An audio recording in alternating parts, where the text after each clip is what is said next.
Est-ce le scénario qui attend Michael, le neveu de Marie-Claire? Elle ne va pas tarder à être fixée.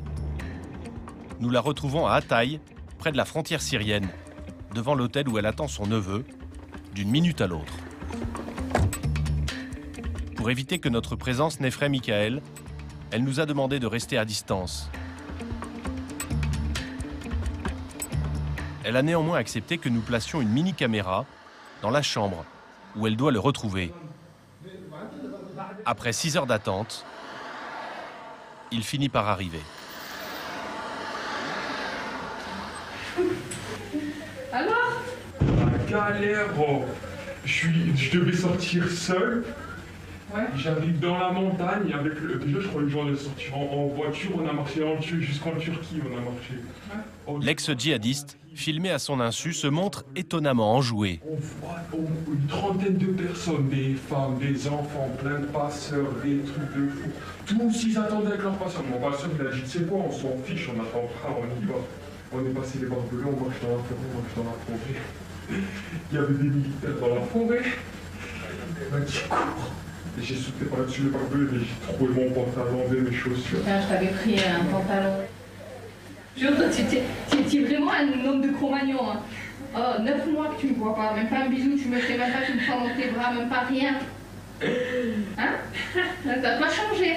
Franchement? Après la joie des retrouvailles, viennent les premières explications. T'es pas parti avec 4 collègues faire une randonnée et une merde, il y a la guerre. Tu vois ce que je veux dire? C'est comme des trucs, ça nous c'est vrai que de l'extérieur. Ouais, mais ça choque, mais moi aussi, quand mes premiers collègues ils étaient partis, j'étais choqué.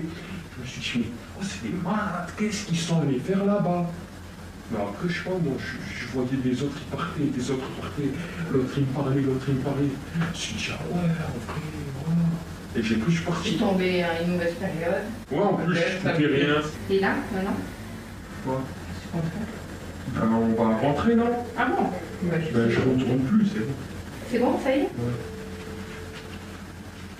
Il n'y a pas eu d'hésitation. Franchement, Michael veut rentrer en France. Marie-Claire n'aura même pas eu à le convaincre. Mais des zones d'ombre demeurent. Qu'a-t-il fait exactement pendant 1 an? Nous allons tenter de lui parler.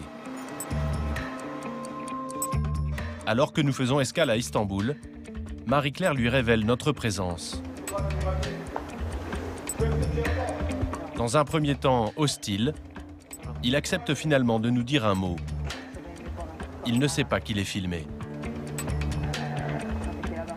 L'ado décontracté de la chambre d'hôtel disparaît et laisse la place à un jeune homme très méfiant.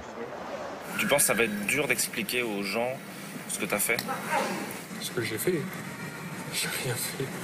On construisait des tentes, on distribuait à manger, on dormait, on buvait du thé, on mangeait des gâteaux. C'était pas le djihad que les gens s'imaginent. Ouais. Il est arrivé que vous battiez? Est-ce que vous aviez un engagement militaire? Non. T'as le sentiment d'avoir été dans un pays en guerre?